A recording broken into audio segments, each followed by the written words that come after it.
Hello friends, welcome back to my channel. My name is Christina and I'd like to share this document with you.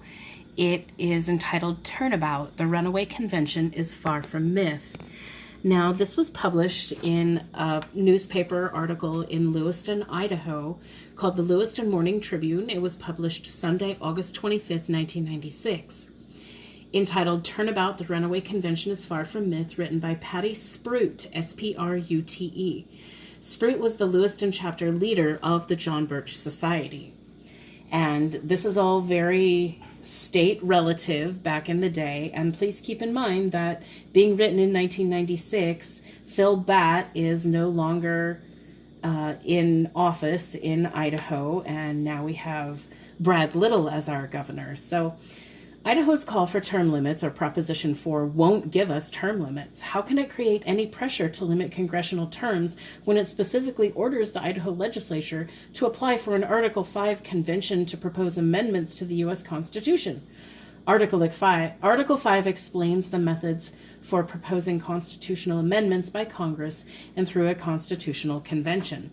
So they're saying that they're not going to automatically impose term limits, but rather Proposition 4 calls for applying for Article 5 convention to propose amendments of the U.S. Constitution. So if you don't meet quorum at your convention, your ratification is null. Two thoughts come to mind. One, Proposition 4 doesn't specify that the Constitutional Convention would be limited to or even include term limits. And two, why do they need an unlimited convention when they say that what they want is one-term limitations amendment? So why are they making us jump through loopholes to have a convention to vote on it when really the whole ultimate agenda of Proposition 4 was supposed to be for term limits in the first place? All right, let's continue. Amazingly, we still read about a runaway convention being poppycock, according to Bill Hall, and the product of nut groups, according to Jim Fisher.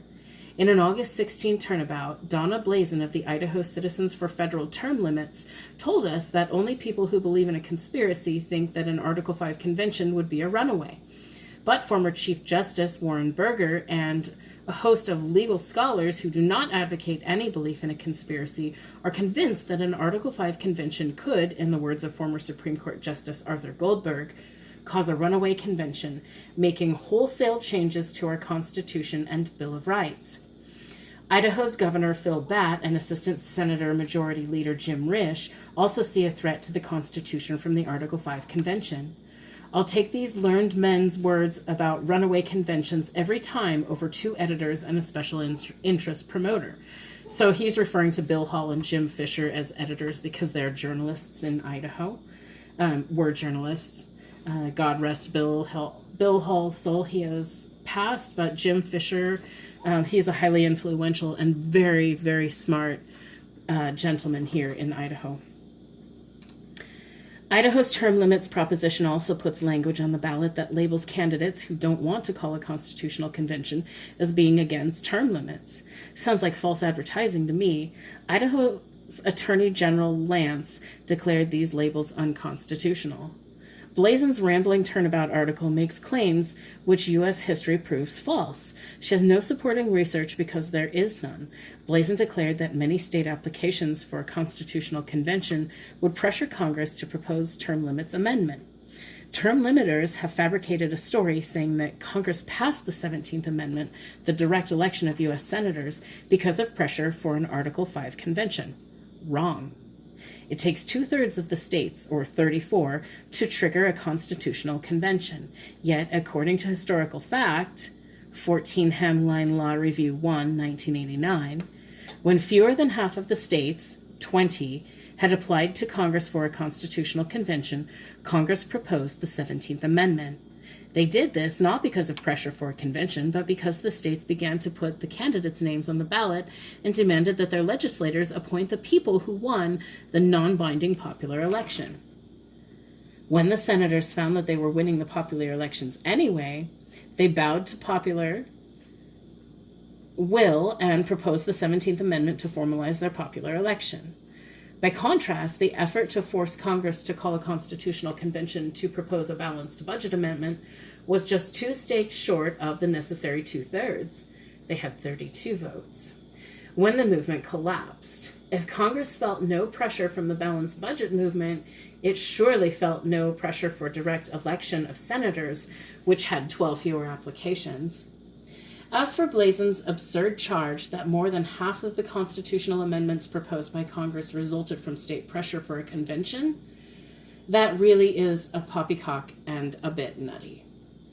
Blazen claims that the ratification process for amendments guarantees any bad amendments proposed by the convention would not get state approval. Her argument admits that bad amendments could be proposed. In 1787, our Continental Congress met in Philadelphia to revise the existing government, the Articles of Confederation. The Articles had an even tighter safety net to prevent a runaway convention than our present Constitution. The Articles of Confederation required Congress and every single state to ratify amendments. Today, we only need 3/4 of the states. When the delegates to the 1787 convention discovered the Articles could not be fixed, they wrote a completely new Constitution, but only 9 states would endorse it. How could our founding fathers possibly gain approval under these conditions? They did the only thing they could. They changed the rules.